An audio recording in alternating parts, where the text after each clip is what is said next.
క్రీస్తునందు సహోదరి సహోదరులారా, ప్రభువైన యేసు క్రీస్తు నామములో హృదయపూర్వక వందనాలంటే ముందుగా ఇంత మంచి సమయాన్ని ఇచ్చిన తండ్రైన దేవునికి ప్రభువైన క్రీస్తు ద్వారా కృతజ్ఞతాస్తుతులు చెల్లిస్తున్నారండి. అందరూ బాగున్నారండి. వాక్యం చదువుకొని ప్రార్థన చేసుకున్న తర్వాత పాఠంలోనికి వెళదామంటే, మత్తయి గారు రాసిన సువార్త 10వ అధ్యాయం 20వ వచనం. ఈ తండ్రి ఆత్మ మీలో ఉండి మాట్లాడుచున్నారే కానీ మాట్లాడువారు మీరు వారు. ప్రార్థన చేస్తారు. పరలోకమందున్న మా తండ్రి, పరిశుద్ధ ప్రేమ గల తండ్రి, గొప్ప తండ్రి, యెహోవా తండ్రి, మీ కుమారుడు యేసుక్రీస్తు ప్రభువారి ద్వారా కృతజ్ఞతాస్తుతులు చెల్లిస్తున్నాము నాయన. ఈ కూడికంతట్లో మీరు నడిపించండి. వాక్యం బోధించుండగా లోక సంబంధమైన జ్ఞానంతో కాకుండా మీ జ్ఞానంతో మాట్లాడే భాగ్యం దయచేస్తారని మా ప్రభువైన యేసుక్రీస్తు నామమున వేడుకుంటున్నాము తండ్రి. ఆమేన్. ప్రభువైన యేసుక్రీస్తు నామములో హృదయపూర్వక వందనాలండి. దేవుని కుమారుడు యేసుక్రీస్తు ప్రభువారి లోకానికి వచ్చిన తర్వాత పరలోక రాజ్యం సమీపిస్తుంది కనుక మారు మనసు పొందమని ప్రకటింప మొదలుపెట్టారు. అంశం పాట పేరు ఏంటంటే, యేసుక్రీస్తు ఎందుకు పునరుద్ధానుడాయను. యేసుక్రీస్తు ఎందుకు పునరుద్ధానుడాయను. ఈ అంశం మీద 7 విషయాలు నేర్చుకోండి. యేసుక్రీస్తు ప్రభువారు ఈ లోకానికి వచ్చి 33.5 సంవత్సరాల నుండి సిలువలో ఆయన మరణించి తర్వాత సమాధి చేయబడిన తర్వాత తిరిగి తండ్రి యొద్దకు వెళ్ళారు. దానిని ఏమన్నారు అని అంటే పునరుద్ధానం. తిరిగి లేవడం అనేది పునరుద్ధానం. ఎందుకు యేసుక్రీస్తు ప్రభువారు పునరుద్ధానుడయ్యారు అని గ్రంథంలో చూస్తే, మొట్టమొదటిగా చూడండి, రోమీలు అపోస్తలుడైన పౌలు గారు రోమీలు రాసిన పత్రిక 4వ అధ్యాయం 25వ వచనం. యేసుక్రీస్తు ప్రభువారు ఎవరి కొరకు ఎందుకు పునరుద్ధానుడు అయినంటే, మనలను నీతిమంతులుగా తీర్చుట కొరకు. మొట్టమొదటి పాయింట్ ఏంటి? మనలను నీతిమంతులుగా తీర్చుట కొరకు. భూమి మీద ప్రతి ఒక్కరూ కూడా ఎలా ఉండాలంటే నీతిమంతులుగా ఉండాలి, నీతిగా జీవించాలి అనే విషయాన్ని ఇక్కడ చెబుతుంది. యేసుక్రీస్తు ప్రభువారు ఎందుకు పునరుద్ధానుడైనంటే, మనలను నీతిమంతులుగా తీర్చడానికి. అంధకారమైన చీకటిలో నుంచి భయంకరమైన ఆ అపవాది ఎరలో నుంచి మనందరినీ కూడా రక్షించి మనందరము ధైర్యముగా, మనందరము నీతిమంతులుగా ఈ లోకంలో జీవించాలని యేసుక్రీస్తు ప్రభువారు పునరుద్ధానుడయ్యారు. మనలను తిరిగి లేపుటకు ఇంకా ముందుకెళ్తే అర్థమైంది. మనలను నీతిమంతులుగా తీర్చుటకు యేసుక్రీస్తు ప్రభువారు పునరుద్ధానుడయ్యారు. రెండో విషయం చూడండి, అపోస్తలుడైన పౌలు గారు కొరింథీయులకు రాసిన మొదటి పత్రిక 15వ అధ్యాయం 3-4 వచనాలు చూస్తే, లేఖనములను నెరవేర్చుట కొరకు.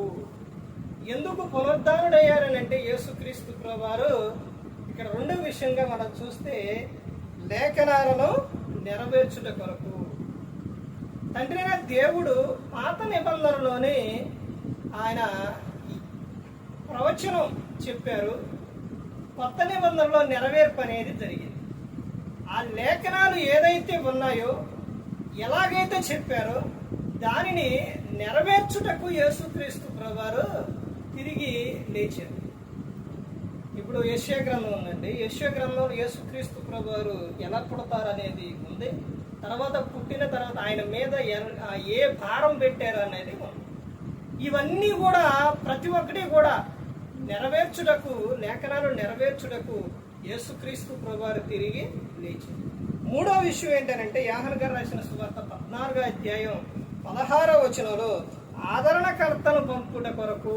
శిష్యులు అడుగుతారు, అయ్యా మరి ఇంతకాలం ఉన్నావు కదా, మరి ఇప్పుడు వెళ్ళిపోతున్నావు, మా పరిస్థితి ఏంటి అయ్యానంటే, ఇక్కడ నుంచి వెళ్ళగానే మీ యొద్దకు ఎవరు వస్తారు?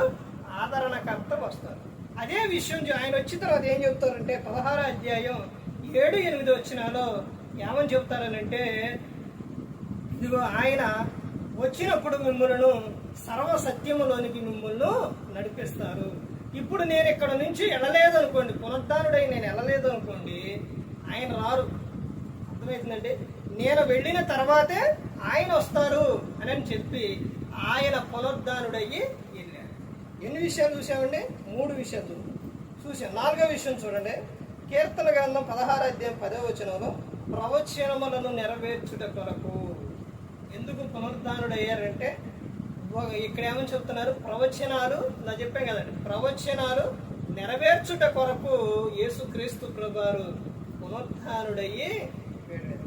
5వ విషయం రోమీయులకు రాసిన పత్రిక 10వ అధ్యాయం 9వ వచనంలో రక్షణ అనుగ్రహించుట కొరకు. చాలా ప్రాముఖ్యమైన విషయం అండి. ప్రతి ఒక్కరు కూడా గమనించుకోవాలి. ప్రతి ఒక్కరికి కావాల్సింది ఏంటి అంటే రక్షణ. రక్షణ లేకపోతే పరలోకం చేరం. అర్థమైందండి? ఆ రోజున రక్షింపబడతారు, రక్షణలోకి రాండి, ఇదిగో మీకు రక్షణ మార్గం చూపించిన రాండి అని తండ్రి అయిన దేవుడు 100 సంవత్సరాలు నోవాహు గారి ద్వారా ప్రకటన చేపిస్తే రాలేదు. ఇక్కడ కూడా ఇప్పుడు కూడా జరుగుతున్న విషయం ఏంటి అని అంటే ఆయన రక్షణ మార్గం చూపించుట కొరకు ఆయన పొందుతాడు. ఆ రక్షణలోనికి నువ్వు వస్తే పరలోకం చేయాలి, రాకపోతే నువ్వు నిర్లక్ష్యం చేస్తే ఈ లోకం విడిచిన యేసుక్రీస్తు ప్రభువారు వచ్చినా నరకానికి వెళ్ళిపోతారు. అందుకని ఇక్కడ చెబుతున్న విషయం రక్షణ అనుగ్రహించుట కొరకు యేసుక్రీస్తు ప్రభువారు పునరుద్ధానుడై తండ్రి వద్దకు. తర్వాత 6వ విషయం యోహాను గారు రాసిన సువార్త 4వ అధ్యాయం 2వ వచనంలో మనకు స్థలము సిద్ధపరుచుట కొరకు వెళ్ళి. ఇవి రాసుకుంటే చాలా ప్రాముఖ్యమైన విషయాలండి, చాలా ప్రాముఖ్యమైన, మనకు తర్వాత కూడా ఉపయోగపడతాయి.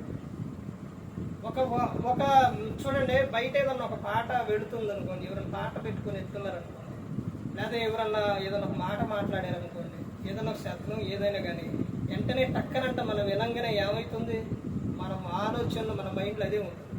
అదే విధంగా రాసుకున్న ప్రతి ఒక్కటి కూడా, వినేది ప్రతి ఒక్కటి కూడా మన మైండ్లో అలా ఉండిపోతుంది.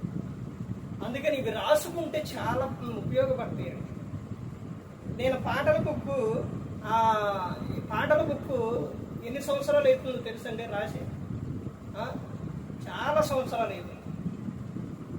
మరి అన్ని సంవత్సరాల పాటలు ఇంకా మరి అవి మనం పాడుకుంటున్నామంటే ఉన్నాయనంటే అవి రాయబట్టి. అర్థమవుతుందండి? ఇక్కడ చూడండి, మనకు స్థలము సిద్ధపరచుటకు వెళ్ళి ఉన్నారు. ఆయన ఎందుకు పునరుద్ధానుడు అయ్యారంటే ఇక్కడి నుంచి వెళ్ళి మన కోసం స్థలము సిద్ధపరచుటకు వెళ్ళి ఉన్నారు. క్రైస్తవుడు సంతోషించాలండి, సేవకుడు ఆనందించాలి. ప్రతి ఒక్కటి కూడా మనకు యేసుక్రీస్తు ప్రభువారు స్థలము సిద్ధపరచుటకు ఆయన పునరుద్ధానుడై వెళ్ళారు. 7వ విషయం అపోస్తల కార్యాలు 1వ అధ్యాయం 11వ వచనంలో ఆయన మరలా తిరిగి వచ్చుటకు. ఎందుకు పునరుద్ధానుడయ్యారు యేసుక్రీస్తు ప్రభువారు?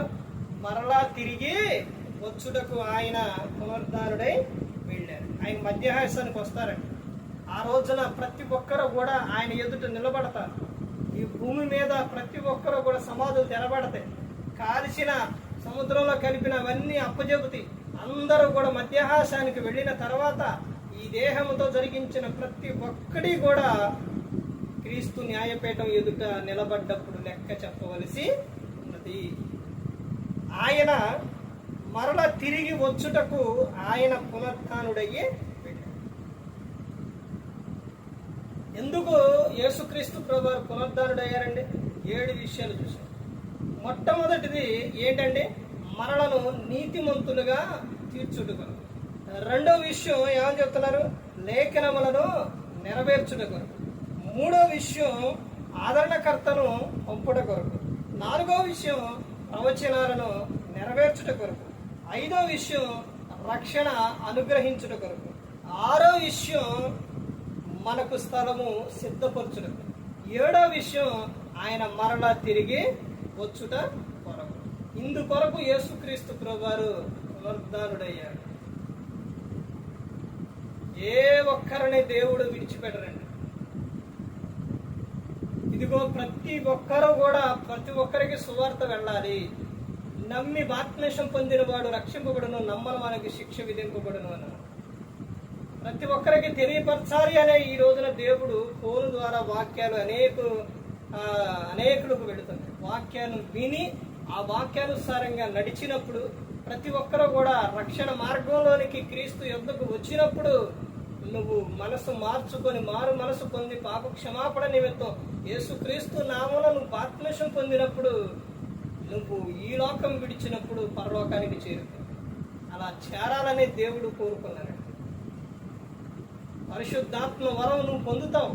ఏం పొందుతావు? నువ్వు బాప్తిస్మం పొందడంతో నువ్వేం పొందావు? వరం. నువ్వు వరం పొందావు. ఆ వరమే పరిశుద్ధాత్మ వరం. అందుకని ప్రతి ఒక్కరూ గమనించుకోవాలండి.